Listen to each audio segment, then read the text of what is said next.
It's funny, WandaVision seemed to really polarize people. They either seem to love it or hate it. Marvel's follow-up show, Falcon and the Winter Soldier, seemed to have the same reaction with everyone, and that was, yeah, it was okay. My opinion? I think it's a little better than okay, actually. It kind of had the opposite effect of WandaVision, where with that I started off really liking it and then kind of got sick of it after a while, where with this, it started off a little slow, but got more and more interesting as it carried on. Falcon is handing over Captain America's shield. Even though Captain America trusted him with it, he doesn't feel he has the responsibility or the strength to take it on. But as the saying goes, if great people won't step up to the challenge, others will.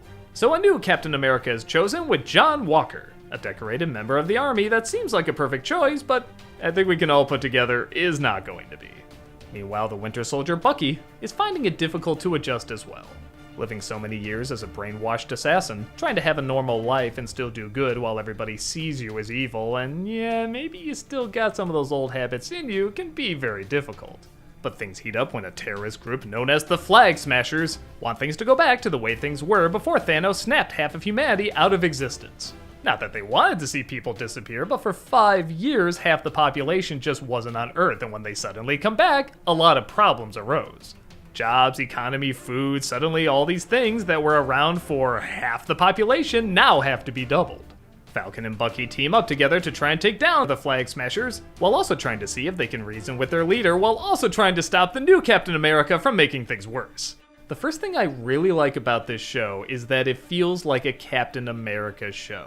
Every time a Marvel movie comes along, it has kind of a unique identity, like Guardians of the Galaxy is not going to be the same as Iron Man. Thor is not going to be the same as Hulk. The Captain America movies did establish this very clear identity, and that identity is here.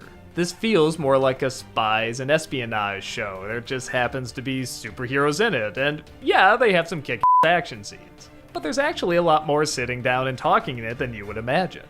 And even when these scenes can be a little boring time to time, there was something I appreciated that was taking the time to just sit down, talk, discuss strategies, and really let the magnitude of the mission that's about to be performed sink in. As you'd imagine, there's cameos and surprises and backstabbing and all the good stuff you would hope for in a Marvel spy show. With that said, there are some inconsistencies. For starters, the villain kind of goes back and forth between this really dramatic, I'm only doing this because I have to kind of character, and then kind of a psycho who smiles before she kills someone. She's mostly very straightforward and no nonsense, and the few times she does smile, it didn't seem in character. Like she was having fun, but nothing about what they told us about her indicates she would be having fun. I also feel for a show called Falcon and the Winter Soldier, there is a huge imbalance between Falcon and the Winter Soldier. Now, don't get me wrong, a lot is set up with Bucky. He's gonna try and go on a date, he's seeing a therapist, he befriends this guy who knows somebody he assassinated. Man, this is a lot to take in. And majority of the show, it's not looked at. It's more him and Falcon trying to get along like a buddy cop movie, which is fine, it's done well. But for so much interesting setup, there wasn't a ton of payoff, at least not continually through the show. They more just kind of shoved it into one episode. Falcon, I will say I never had much interest in the movies, but I did find myself really liking him in this. I'm not gonna lie, the idea of him becoming Captain America seemed kinda lame because I didn't know anything about him, but when they cleverly show you someone who's bad at being Captain America, it's kinda hard to say, yeah, this other guy wouldn't be better, but he's a little bit more than that. He's very reserved, but he's not boring. And I think doing stuff like having the family and this boat that they're trying to get and other little details that can be charming but also a pain in the ass in life really do add up. Maybe a little too much. After a while, I kinda got sick of that boat. I didn't really remember the names of any of the family members. I kinda got a little bored seeing what his wife was gonna yell at him about this episode. These are usually scenes I love in a show like this. I love seeing more of a superhero's personal life, but I feel like they just kind of did the bare minimum with them. They're not bad, I didn't want to see anything happen to them, but I didn't find them super memorable either. The idea of a terrorist group coming from after the snap I think is very interesting. You don't usually think about the social, economical consequences of what happens in superhero movies, and I like when a film does that. They did that in Civil War, and they do it once in a while in these Marvel films if it matches the tone, and it definitely matches here. But again, a touch inconsistent because they make it look like everything was awful 5 years after the snap. So It's a little weird sometimes to try and sympathize with someone when you were shown for 5 years everything was miserable. But okay, here's the real reason I love this show. And this is gonna sound really weird, but this is the show where the importance of this finally hit me. The Shield. I know that sounds really superficial, but whenever I see someone with a Captain America t-shirt with just the shield, or someone had the shield hanging on their wall or something, I didn't fully get it. I liked Captain America fine, but come on, you got Batman and Wolverine and all these other kick heroes. What does Captain America have? Well, to put it bluntly, America.